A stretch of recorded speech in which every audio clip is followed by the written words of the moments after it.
Are there any positive effects on intermittent fasting on women's health, in particular fertility? It's funny that you said that. So when it comes to losing weight or even losing belly fat, are there any benefits for fasting that will help with losing belly fat in particular? Well, absolutely. I really don't want people to start intermittent fasting and change your diet up completely at the same time. You do one thing at a time.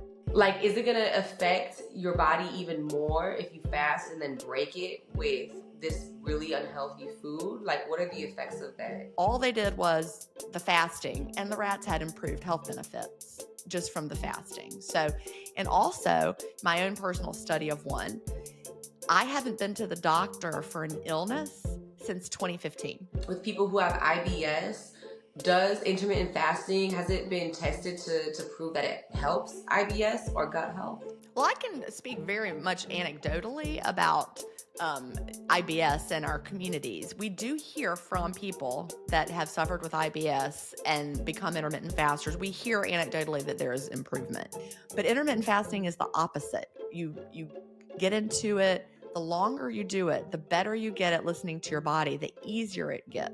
And understanding it's not weird, it's not extreme. It's really, I believe, how we're meant to live. Hey y'all, welcome back to Transformation to Expansion. I'm your host, LaJawn Bradley, and today we have Jen Steffens with us to talk about fasting. And y'all already know I love to fast. I love intermittent fasting. And today we have an expert on the show to talk to you guys about what to do, what not to do, and how to get into it, okay? Jen Steffens is the author of the New York Times and USA Today bestseller, Fast, Repeat. She also wrote a 28-day fast start day by day and Delay, Don't Deny, Living on Intermittent Fasting Lifestyle, both Amazon #1 bestsellers in weight loss category, as well as Clean-ish. I love that title. Eat mostly clean, live mainly clean, and unlock your body's natural ability to self-clean. Oh, I love all of those titles. Yay. Another Amazon #1 bestseller in several categories. Jen has lived the intermittent fasting lifestyle since 2014, losing over 80 pounds. She is the host of 2 top-ranked podcasts, Intermittent Fasting Stories, and the Fast, Feast, Repeat Intermittent Fasting for Life podcast with co-host Sherry Bullock. You can join her private community by going on jensteffens.com/community. Please welcome to the show, Jen. Thank you so much for being on the show today. How are you feeling? I am feeling amazing. And I want to just clarify, my last name is Stevens. It's one of those weird ones that is like, it's got the PH in there, but it's pronounced like a V. Blame my husband's family. Okay. But Fast, Feast, Repeat is definitely a book that I would like to encourage people to check out when we're done talking. And thank you for having me today. Thank you for being here. No, it's all good. It's all good. So real quick, I wanted to just talk about, fasting and your transformation journey into fasting. Like, what was the catalyst for you to get into the work that you're doing today? Well, that is a great question. And I am a teacher at heart. I taught elementary school for 28 years. And my roots are elementary education. I've taught kids in all the grades, 1st through 5th, and I have a doctorate in gifted education. I also have a master's degree in natural sciences because I was a science lab teacher for a while and love teaching science to kids. Mm-hmm. So the work that I do now in the world of intermittent fasting is really based on my heart as a teacher. So I feel like it's my life's purpose. I didn't realize till I was older in life. My life's purpose is to teach the world about intermittent fasting. Now that I'm retired as a school teacher, I'm just a teacher in a bigger classroom. So, why intermittent fasting and, why am I somebody who is equipped to talk about this? Well, like so many people who are probably listening, I struggled with my weight for a long time. Even before I struggled with my weight, I was obsessed with diets and dieting. And I think it came from the fact that my mother always talked about her weight. I remember it from the time that I was very little. She was a dance teacher.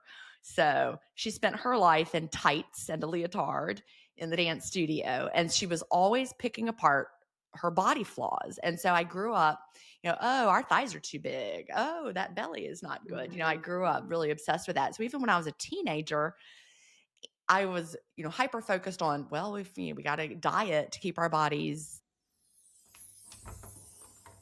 Get started on your wellness journey today. Whether you are starting your wellness journey in the middle of it or finishing it, this library will help 50 resources on how to jumpstart your wellness. And really, it has so much more than that. It has full guides on how to quantum leap, full guides on how to manifest, and even my personal favorite, coloring books. Yes, and I'm talking unique coloring books. Y'all already know who you're dealing with, okay? We have baobab coloring books, cactus plant coloring books, and so much more. And it's completely free. So please make sure to check it out, especially if you're on your wellness journey, or if you know a friend who is on the wellness journey and wants some free resources, please let them know about the wellness library, okay? The link is in the show notes below. I love y'all so much. Let's get back to the show. The way that they're supposed to be. So, I was normal weight. I was actually skinny as a kid growing up, really skinny. And after I went through puberty, bam, there came those thighs like my mom's. It's just, we just naturally have cellulite. And now I understand that there's no way to diet away cellulite if you're someone who's built with cellulite. That's just how you're built. So it's genetic. It's your body. Now I wear shorts and I don't care. But I was so self-conscious for many years and, I went off to college and gained the freshman 15. And that's really when I started down, I like to call it the diet roller coaster. If you've ever been on that yo-yo where you diet, then you get to a goal weight, then you stop and then you gain it all back, plus probably more. And then you try something else and so on and so forth. And that is the life that I lived from, the first time I dieted that summer that I came home from my freshman year of college and started counting calories. It took me through everything. The early 90s, those were the low-fat diet days. I did those and then back to calorie counting. And then, literally every diet book that came out, I would read it, I would try it, I would do it, I would lose some weight, I would yo-yo back up. So over the years, I was a normal weight, just verging on a little bit overweight. I would get up to a little bit in the overweight category and then get back down. It never stuck, that diet yo-yo. And then I had my kids. And I think that's when a lot of people realize, okay, the weight comes on and then it doesn't go off like it used to. So the yo-yo got higher and higher to eventually, fast forward through all those years of dieting struggles, in 2014, I had given up at that point. I was at the point where I was like, you know what? I'm a smart person. I have a doctorate in gifted and talented education. I'm successful in pretty much every area of my life except losing weight. Can't do it. Too hard. I like food. I just quit. So I gave up. For a few years, I didn't really do anything. And then in 2014, we went on a family cruise. And I hadn't weighed myself in quite a while. We went on the family cruise. We got the photos of the family together on elegant night, wearing my long dress that I was squeezed into. And I looked at those photos and I said, who is that? How is that me? It was like, it felt like someone had like inflated my body, like with a bicycle pump or something. I was just, everything was puffy. And I got home, pulled my scale off the shelf, got on it, and I weighed 210 pounds. And I'm 5'5". And so I was in the obese category.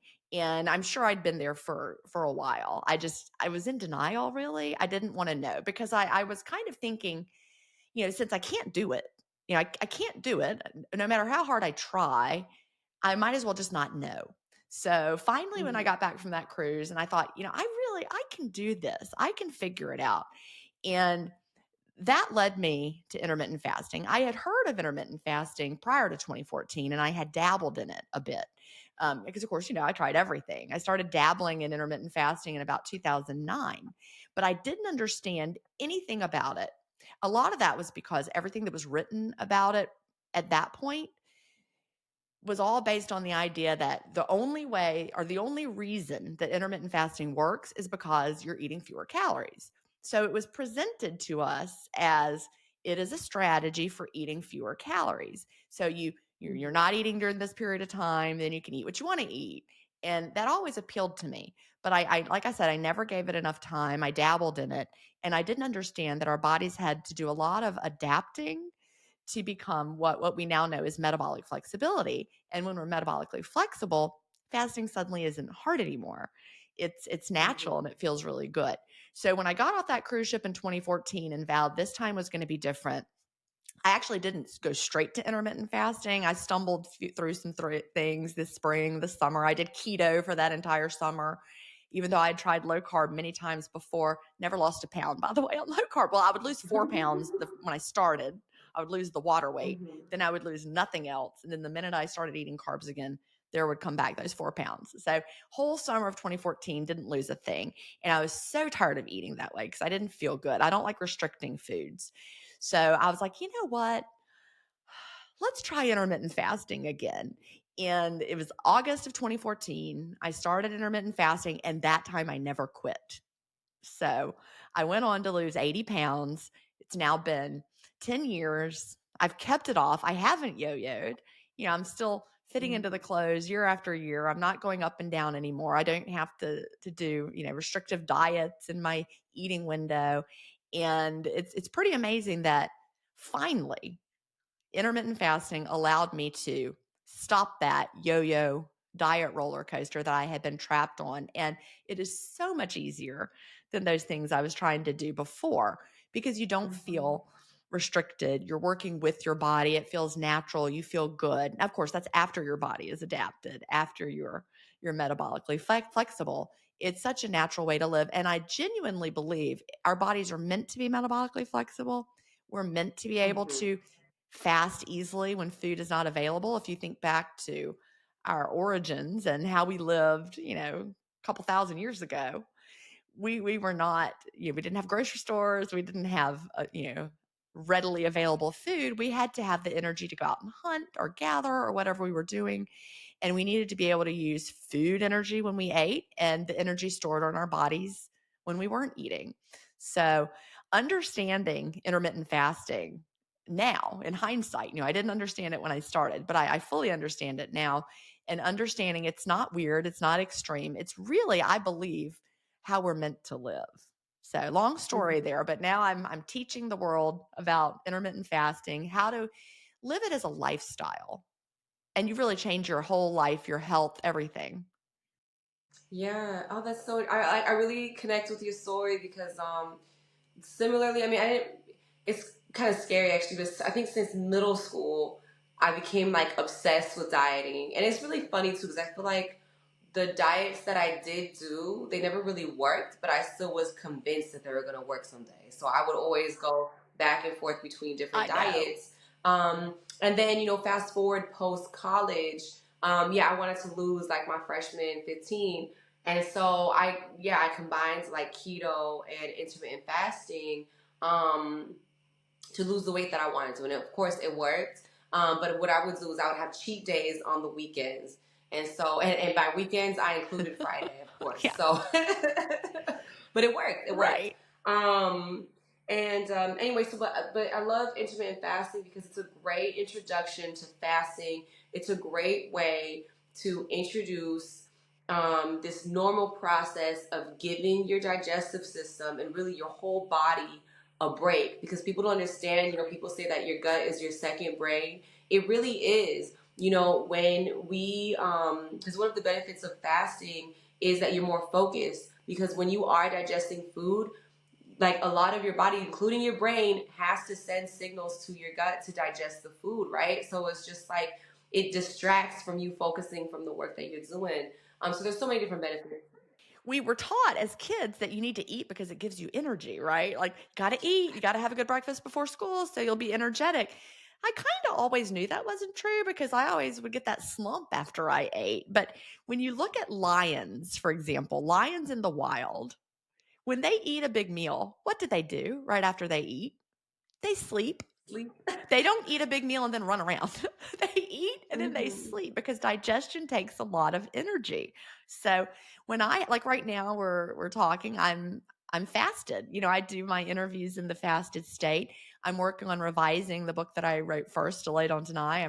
I do my writing in the fasted state. You have so much better mental clarity that until you've experienced, you've experienced it, so you understand. But people who are listening, they think, well, I've got to eat because I got to have the energy. How will I get through the day? It is absolutely amazing, the difference. Yeah. And y'all need to remember too, it takes, I think, about 24 hours for an average metabolism to process food. So a lot of the times, y'all ain't starving. You still have food in your stomach. Like, you still have food in your stomach. You're okay. It's fine. It's right. Like people think like, oh my God, I'm gonna starve. It's like, no, your belly is still digesting food. Obviously for some people who have faster metabolisms, it's gonna be quicker. For people who have slower metabolisms, it's gonna take a little longer. Okay. For people who, depending on the person, right? But it's just really important to start to intermittent fast, right? You can start with once a week. Doesn't have to be an everyday thing, right? An easy meal to skip is breakfast, okay? Now, people, this is debatable, right? Because in a lot of Eastern practices, they actually say to skip dinner. I think at the end of the day, you can choose which one you want. From my experience, I found that breakfast was easier to skip at first. And then once I kind of got further into my journey, I was able to switch it and skip breakfast. What do you recommend, or what have you experienced with that? It just really depends on each person. For me, Okay. I do much better shifting my eating window to later in the day. I usually start eating around 2 to 7 is pretty much where my eating window is these days. And I do that pretty much every day unless it's a special occasion and we got special plans.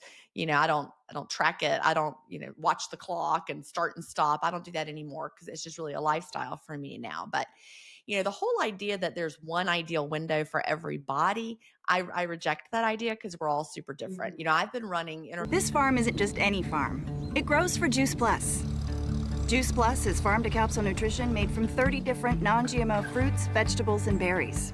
Harvested at peak goodness to make nutrient-rich plant powders in convenient capsules. Clinically proven for over 20 years to support your wellness. And makes it easy to help bridge the gap between what you should eat and do eat. Fruits and vegetables are always on the table with Juice Plus. Juice Plus. Goodness is our natural state. Intermittent fasting communities since 2015. I started my first community on Facebook in 2015, and now I have my private community at jenstevens.com/community.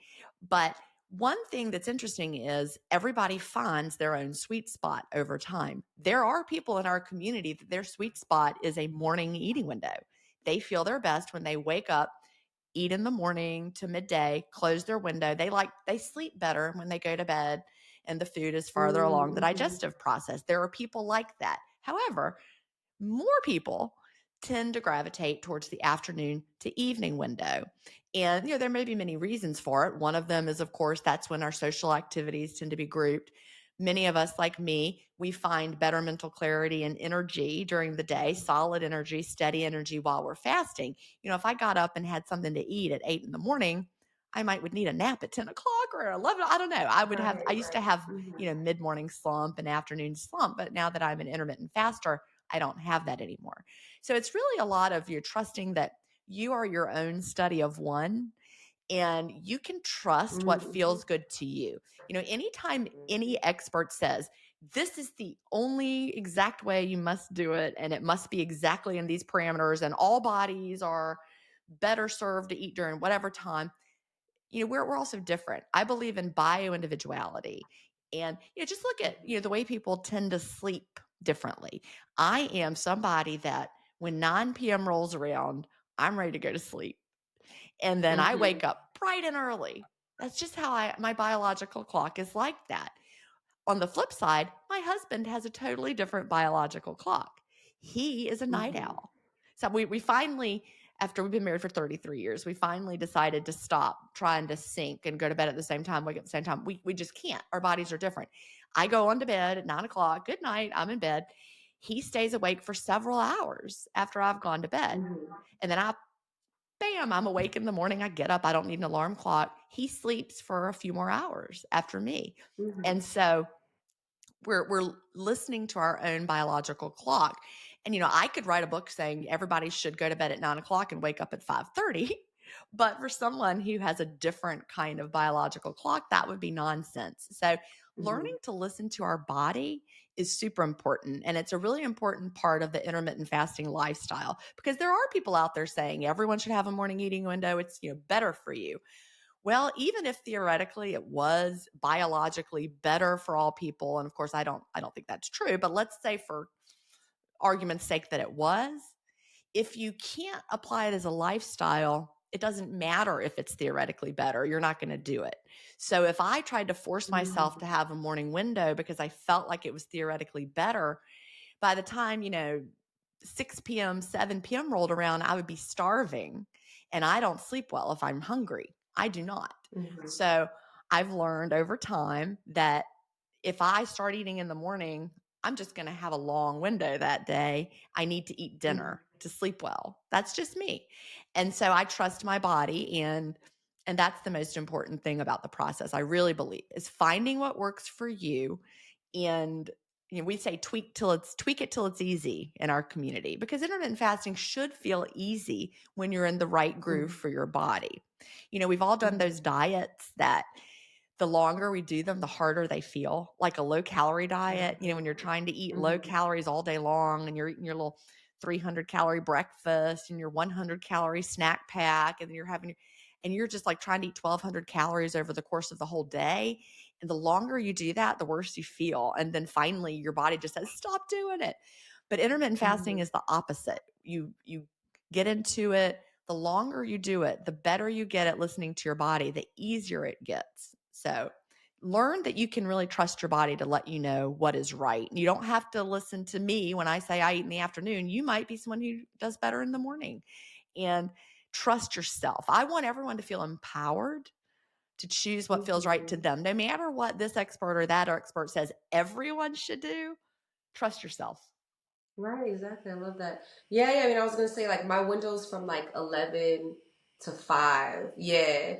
So yeah, it used to be like, I think back when I had like a 9 to 5, I would wait till 2 or 3 to have my first meal, but now it's just 11 to 5, because if I eat, like I can't eat right before bed or else I'm up. It just keeps me up. So Yeah. Well, I have like a couple hours. I have like a couple hours between bedtime. I mean, between when I eat and bedtime. So usually finish eating by 7 and then go to bed around 9. But my problem is I get that lion effect. After dinner, I can't stay up for yeah. like 4 more hours after I've eaten. Also, I'm just tired at that time. But anyway. So okay, so we know for intermittent fasting, it's really good for mental clarity. What are some of the benefits when it comes to gut health for intermittent fasting? I know a lot of people are talking about gut health, and especially with people who have IBS. Does intermittent fasting, has it been tested to prove that it helps IBS or gut health? Well, I can speak very much anecdotally about IBS in our communities. We do hear from people that have suffered with IBS and become intermittent fasters. We hear anecdotally that there is improvement. So that is something to keep in mind. Yes, we do need periods of gut rest. Everything in our bodies, we have, shouldn't be on all the time. Like we need to have that rest. Our gut has to have time to assimilate the food and then have a break. I like to think about just fasting in general. Like if you were having a party at your house, if you were having a 24/7 party at your house and people kept coming all the time, new people were coming and the party never ended and they were bringing in food and drinks and the party kept going, your house would get trashed. It'd be a big mess. So your body is the same way. If you're bringing in food and beverages all the time into your body, there's no time for your body to clean up. And so just like you would need to send everybody home and then you could clean up after the party, the same thing in our body. Our gut has to have that period of rest. Our digestive system in general needs to rest. We have other processes that go on in our bodies like autophagy that happens at the cellular level. And that happens when new energy is not coming in. Our body has time to deal with what's already there. And so period of rest is good for just really all the systems of our body. Some people who intermittent fast, but just from my personal experience too, and we're gonna talk about this later too, but just the longer fasts that I've done, it's like my immune system is completely reset. I don't have allergies. I don't have. Oh, ditto. I haven't used allergy medication. Well, I used to have terrible allergies. And before intermittent fasting, like when allergy season would happen, and I live in the South, the Southern United States, and we would have just a terrible allergy season.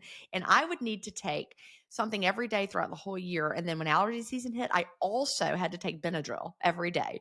And I would be just a mess. And then after I started fasting with intermittent fasting, that's gone. I don't have that anymore. I don't own any allergy medication. I don't need it. And also my own personal study of one, I haven't been to the doctor for an illness since 2015. And that was right after I started fasting. Because I started in 2014. I thought I had either strep throat or some sort of infection of some sort. That's why I went to the doctor, because I thought I might need an antibiotic because I didn't feel good. And it was like, meh. And the doctor tested me. It was actually the flu. So that was the last time I've been to the doctor, 2015. I haven't needed an antibiotic or a sick doctor visit for 9 years, which is just remarkable. I mean, I had COVID a couple times, but my body handled it. And so, when I get a cold, it's very, very short lived. I'll get a cold and then I'll, just going to bed a little early that night. I wake up the next morning and I'm fine. So my own personal study of one, I used to be a mess. I was always needing antibiotics. I would have ear infections. I caught everything. And now it's like I'm a new person. And I don't do longer fasts. I eat every day. I have my pretty much a 5-hour eating window every day, which gives my body, 19 hours of fasting time. And for me, that's sufficient to keep my immune system in tip-top shape. Funny story though, the times that I do end up coming down with a little mild cold briefly tend to be around like holidays or vacations, when I've had a little more relaxed eating window, maybe had a little more sugar, eaten at restaurants a little bit more. So I've noticed that over the years. Like I would get sick after Thanksgiving, or I would catch a cold after Christmas. And it's not that I'm around people differently. It's that I ate differently, maybe had longer windows. So that's just my own personal experience. Okay, that's interesting. Yeah, I haven't studied myself enough in that regard, but I just know that when I did my extended fast, I didn't have because usually I'll take D3 vitamins and vitamins to just boost my immune system. But every single time I do an extended fast, I don't need to take anything. My allergies are gone. Everything is it's a great reset. So there's a lot of people, because more and more people are getting into intermittent fasting. They'll do the intermittent fasting. They'll fast, from the time they wake up to maybe 5, 6 p.m. at night. But then they break the fast with fried chicken or McDonald's. How would you, well, first of all, would you recommend that? And then second of all, what are some of the repercussions of doing that to your body? Like, is it going to affect your body even more if you fast and then break it with this really unhealthy food? Like, what are the effects of that? Well, that is a really great question. And let's contrast, two different lifestyles. One is the lifestyle where someone is eating unhealthy food all day long. They wake up, they drive through, get a fast food breakfast. They're having lattes, all day long. They're snacking with a lot of ultra processed foods, and they're doing that all day long. That's definitely, we can look around us in society and see that's how most people are eating in the world. Maybe not everybody listening. So maybe people are more focused on nutrition in your audience. But if you just look around, you would say, looking at the grocery store, that's how most people are shopping and how people are eating. If someone went to intermittent fasting and the only change they made was they're doing intermittent fasting, but then when their window opens, they're still eating the same foods they were eating before, not the best foods, but now they're doing intermittent fasting, it's going to be better than when they were eating those foods all day long. Okay. Now, if someone is eating super nutritious foods all day long and then decides to start intermittent fasting, and now they're fasting, and then they decided now that they're fasting, they're going to eat all the junky foods, well, that's not going to be good, right? So ideally, the perfect way to live would be intermittent fasting plus nourishing your body really well during your eating window. But you have to think about, better than what you were doing before. Is it worse than what you were doing before? And that's a big factor. Like they did some studies on rats or mice. I can never remember. Rodents. Let's just say rodents. They did a study with rodents where all they did was put the rodents on an intermittent fasting regimen, but they were eating, junky rat food. All they did was the fasting, and the rats had improved health benefits. just from the fasting. So if you just do one thing and that's improve by adding intermittent fasting and you don't change your diet at all, you should see health benefits. If you also eventually change your diet, that would be even better. So I want to be very, very clear. When I first started intermittent fasting and I was obese, I was eating the standard American diet. I was a school teacher. I would drive through Chick-fil-A and get chicken minis and a Coke and hash browns and eat that on the way to school. And I was eating, microwave meals for lunch. And then on the way home, I might drive through and get, Zaxby's dinner or whatever it was. I was not eating healthy foods. And that was just because, the way I grew up and, I ate a lot of SpaghettiOs growing up. My mother didn't make me eat healthy foods. And I ate a lot of ultra processed foods. And that's just how my palate developed. And so all I did was I started intermittent fasting and lost the weight. A funny thing happened though over time is that I started to crave better foods. And so the way that I eat now in 2024, completely different than the way I ate in 2014.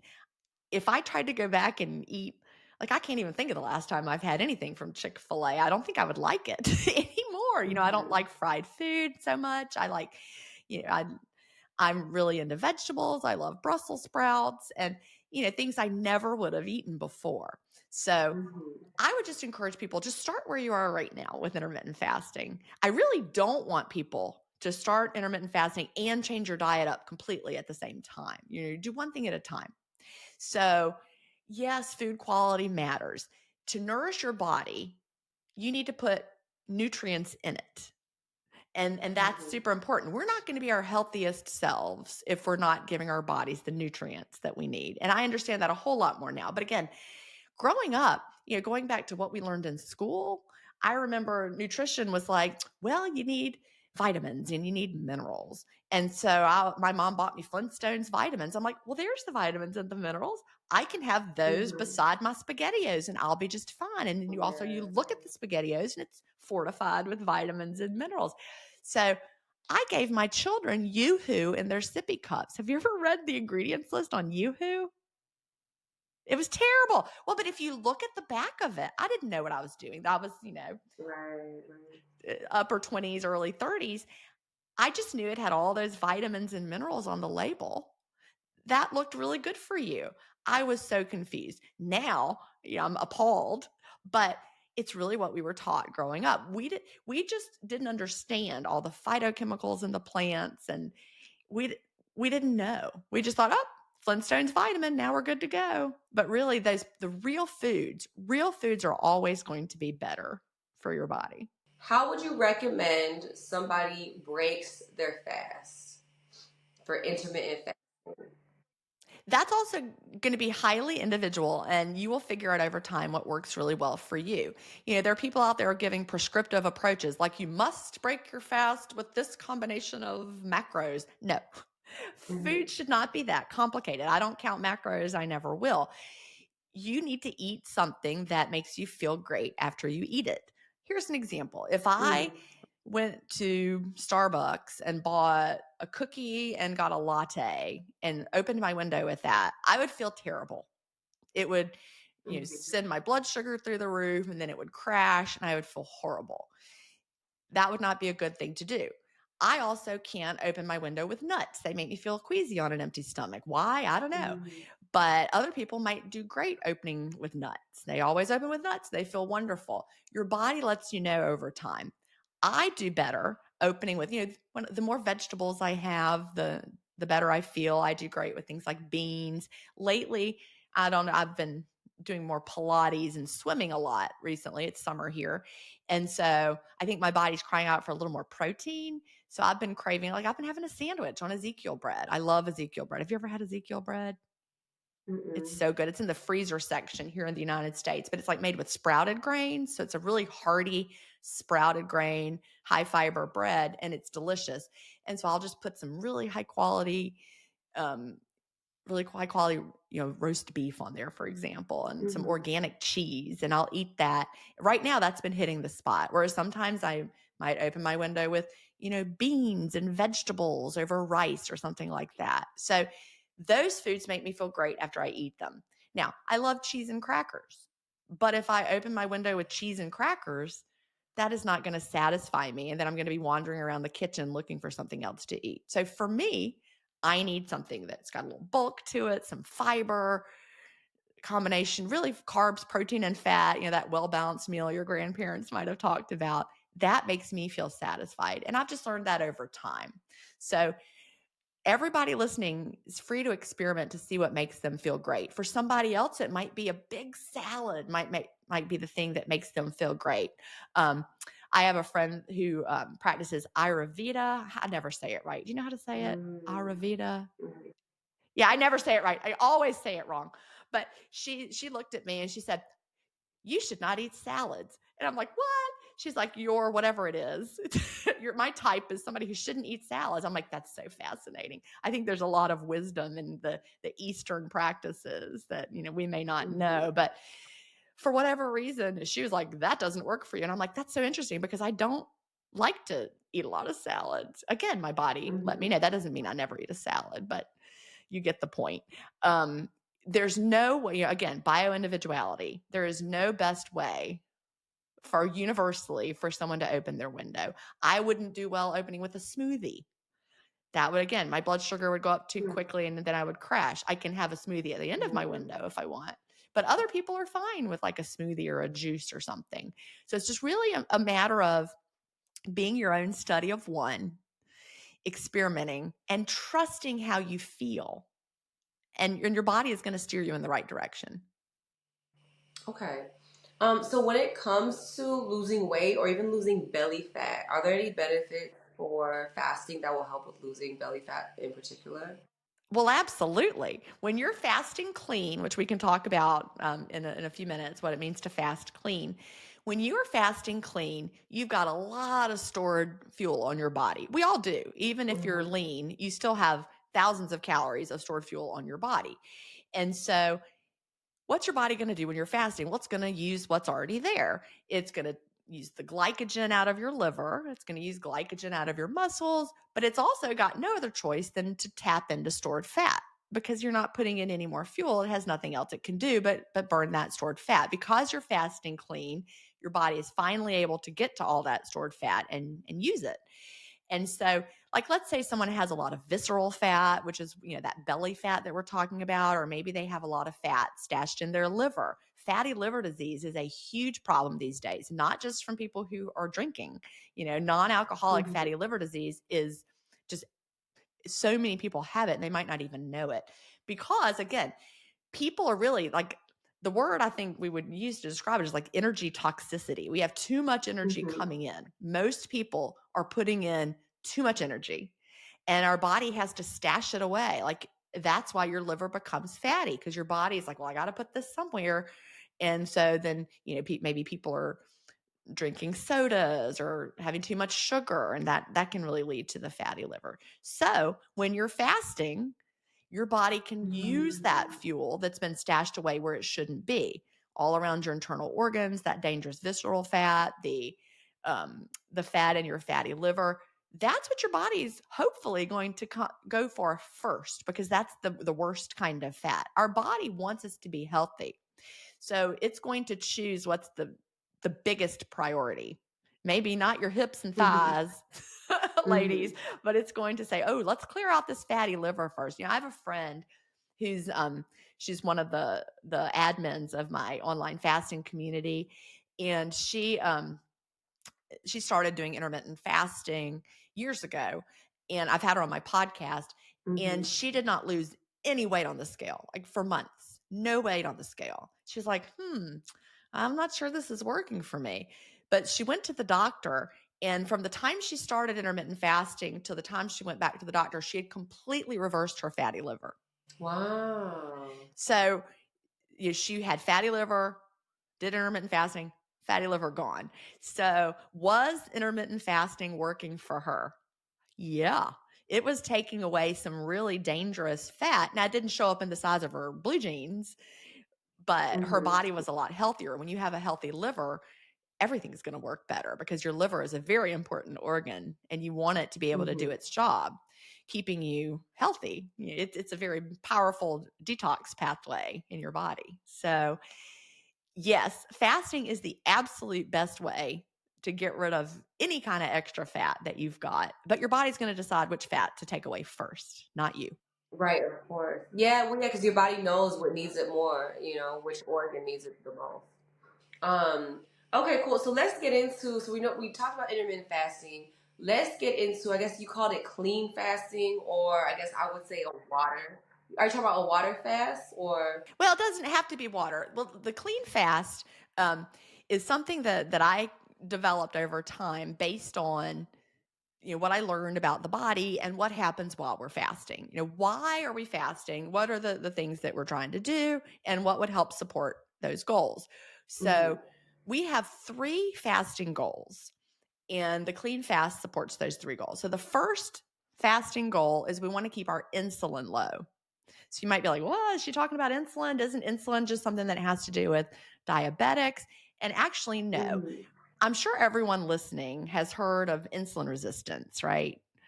And how part of being metabolically unhealthy is being insulin resistant. And so many people start off insulin resistant, and then their A1C is creeping up. And then over time, eventually maybe they're pre-diabetic, and then eventually they're diabetic, and this type 2 diabetes. And then that's just the path that so many of us have watched maybe our parents go down, or maybe the listeners are going down that path themselves.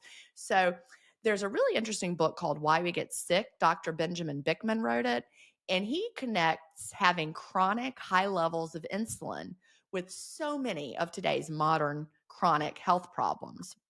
But why do we care when it comes to fasting? Well, insulin is anti-lipolytic, which is a fancy science word for anti-fat burning. Lipolysis is fat burning. Insulin is a storage hormone.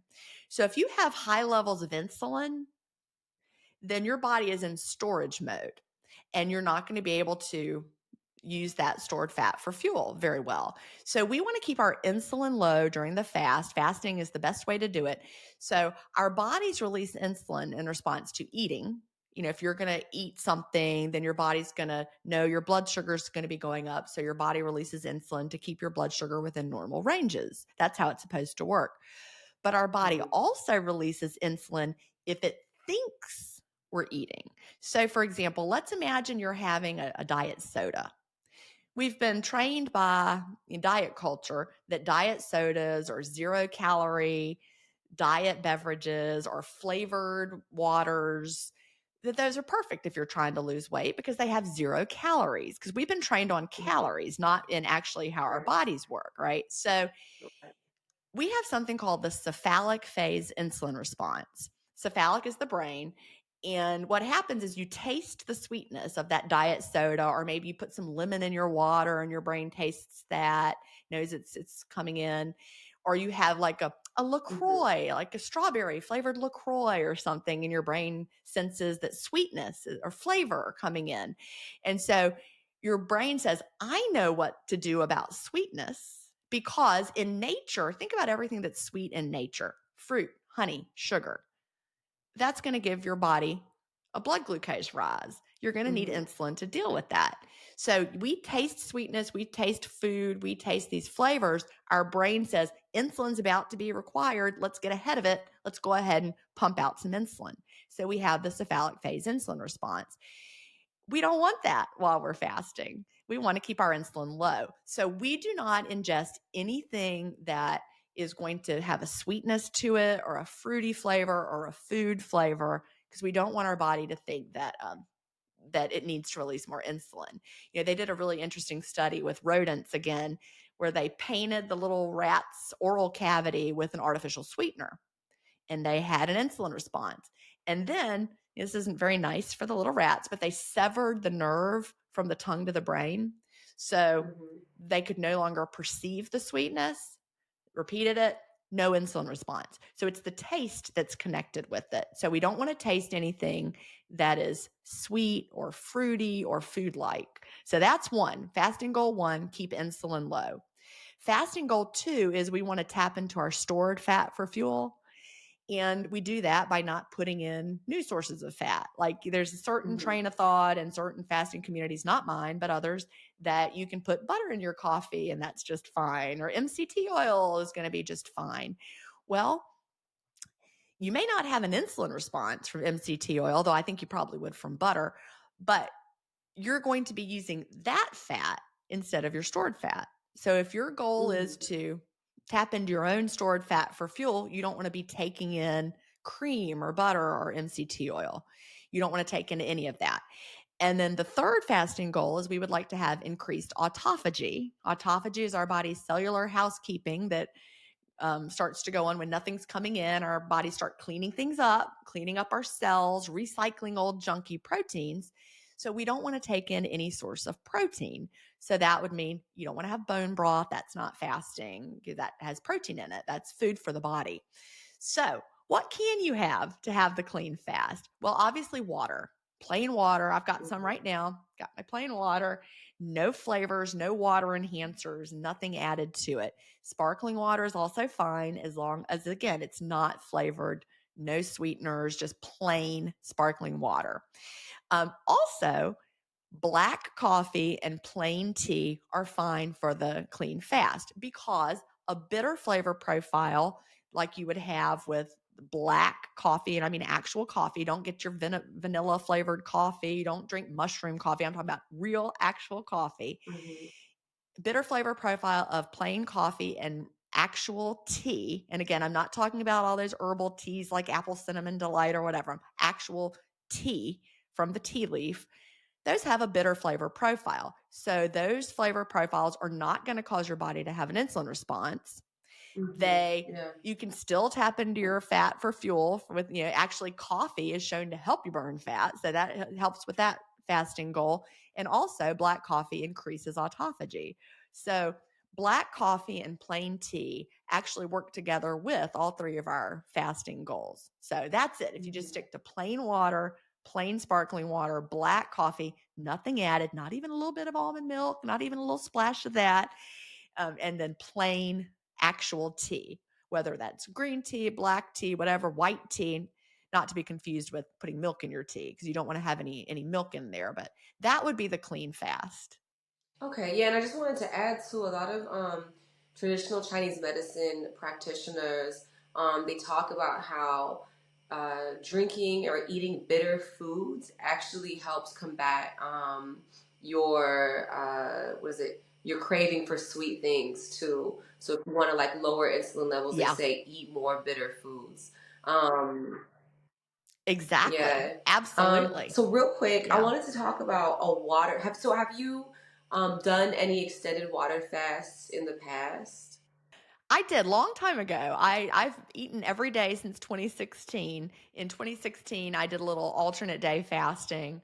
But at that point, I was at my goal weight, and then I switched to just a daily eating window, and I haven't done a longer fast since because I like to eat every day. And there are definitely reasons why you might want to do alternate day fasting or longer fasts, and we can definitely get into those. But I haven't had the motivation to do them because I'm so healthy and I feel great, and I just enjoy eating. Eating is one of life's pleasures. Now, that being said, if I were to be diagnosed with cancer, or if I were to have, some health issue that wouldn't clear up, I would want to find a health practitioner who understood fasting and the therapeutic benefits of fasting. Like, for example, I wouldn't just do it alone. I would go like to True North, which is a fasting center. I would go somewhere like that and be supervised if I had like a specific medical thing that I wanted to do fasting. And I actually would not recommend anyone ever do more than 72 hours unless you're under medical supervision, just because your electrolytes can get out of balance. If you fast for too long, there's something called refeeding syndrome, like your digestion is slowed down so much that you can actually hurt yourself by refeeding improperly. So refeeding means that it's the point after the fast where you start to reintroduce food. Exactly. Okay, I just wanted to clarify that for the audience. Right. There's something called refeeding syndrome. Yeah. Refeeding syndrome is a real problem. If you, like, let's say someone fasted for 30 days. Please don't do that. Please don't do that. But let's imagine someone did, and then they just started eating. You could really have some severe problems. And that's where alternate daily fasting is so powerful. If your goal is weight loss and keeping your metabolism boosted.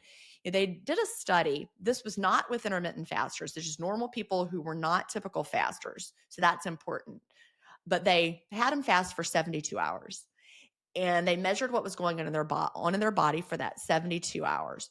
And what they found is, let's imagine your metabolism starts off at baseline when you begin. Mm-hmm. They found that at the first part of the fast, their metabolic rate actually went up.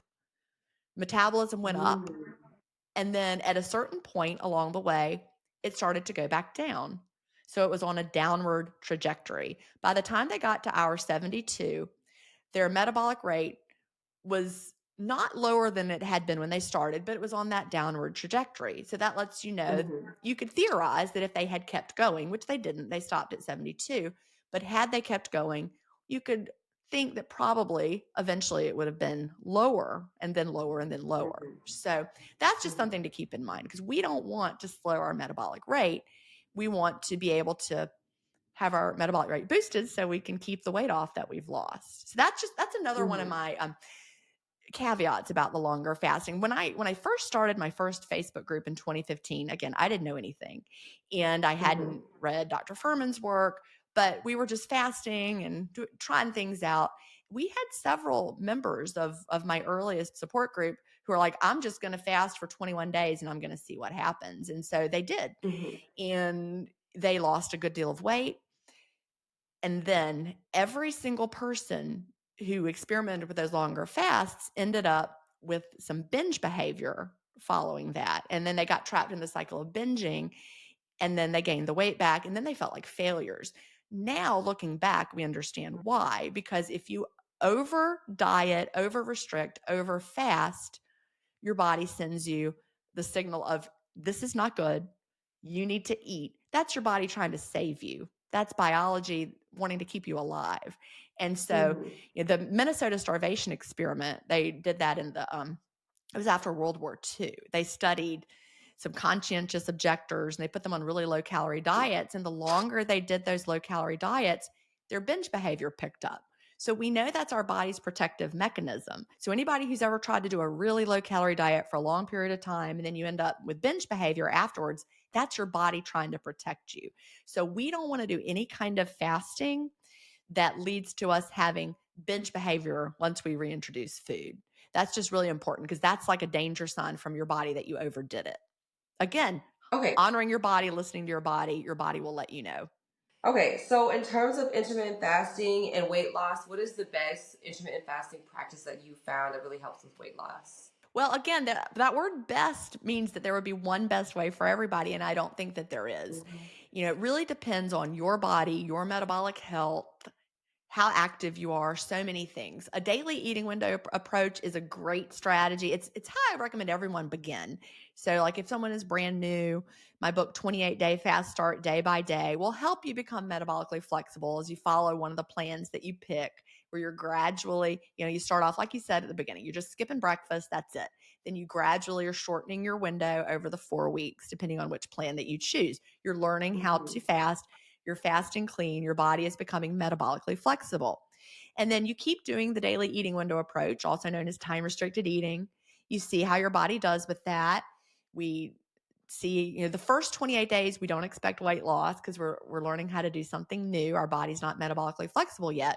But over the coming weeks, you can see, am I getting the results that I want? If you're losing from half a pound to a pound a week on, looking at your trend, then you can just keep doing that. Your body's doing great. But if you're someone who's been obese for decades, or you've tried all the diets and maybe your metabolism is slowed, you may benefit from alternate day fasting. Think about that as maybe like a 36-12. Like it's 2 overnight periods. You fast for 2 overnight periods, like 36 hours. Then you have what we call an up day. And the research on alternate day fasting is very robust. It's one of the best researched fasting strategies. And the up day, where you're having a normal eating day. You might eat for 12 hours, breakfast, lunch, and dinner. That's where the metabolic boost comes in. So you have the 36-hour fast where your body is tapping into your fat stores, but then you have the 12-hour eating period called the up day where your body is, you're having that metabolic boost.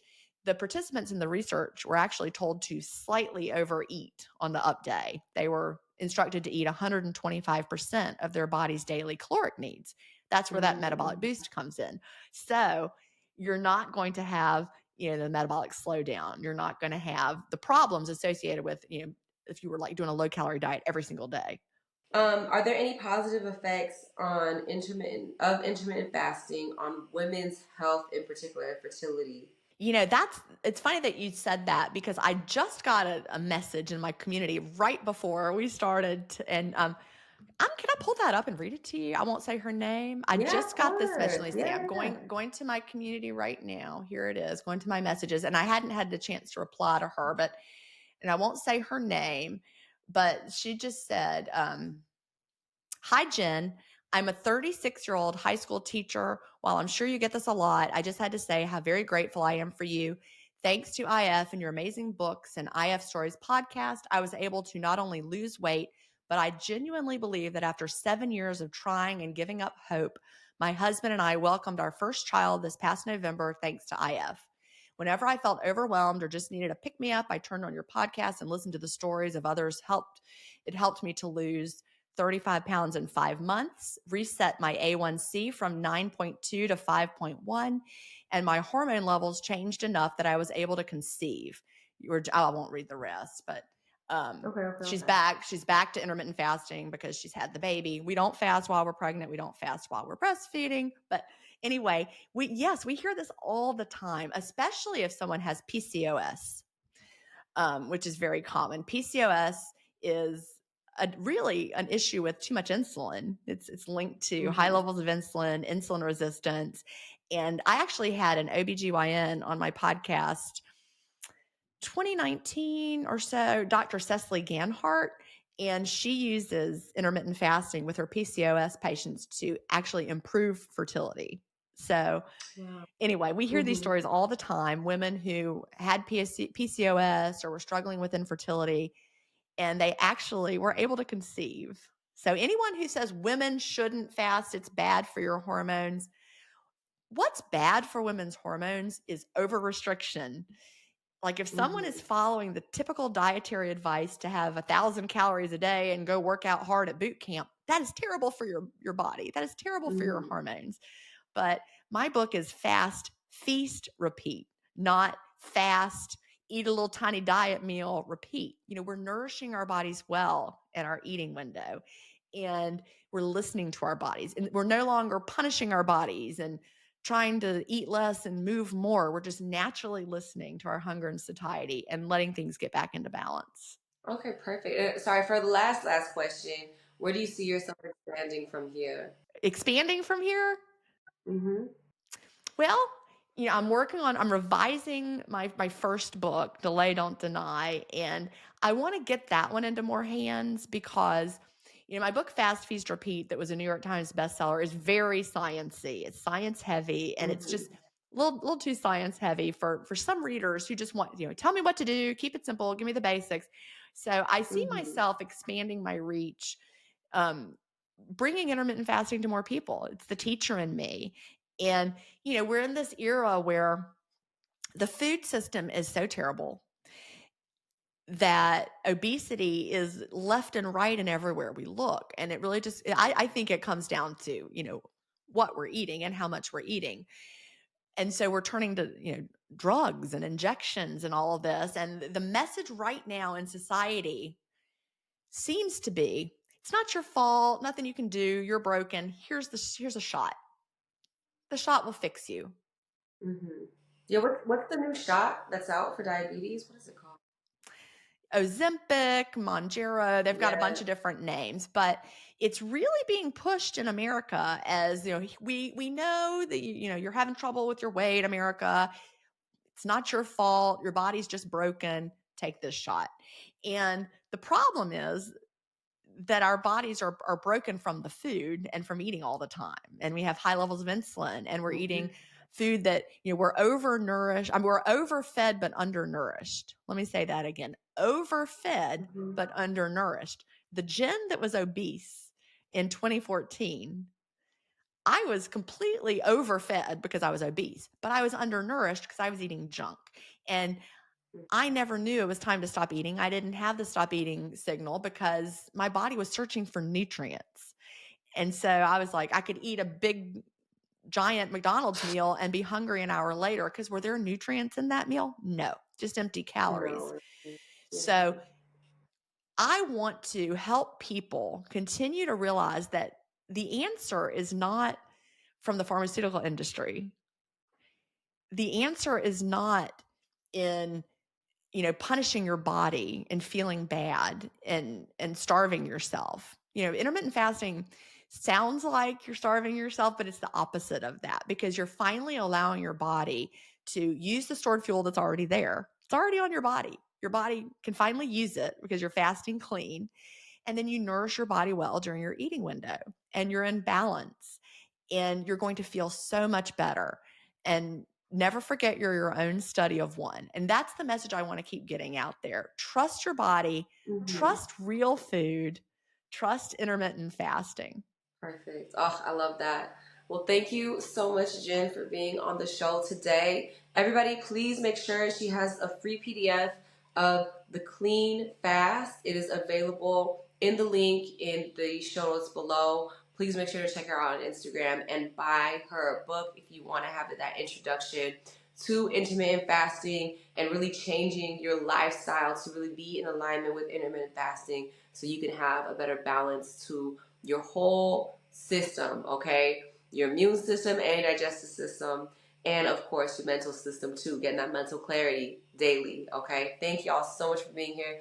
Thank you, Jen, for being on the show. Do you have any last words you'd like to say to the audience before we head out? Well, I would just say thank you for having me. I love talking to you today. And again, y'all, don't be afraid of it. I really think it's how we're meant to live, and get curious about it and see what your body can do. Perfect. Thank you so much. Okay, y'all, I'll see y'all next week. I love y'all so much. Peace.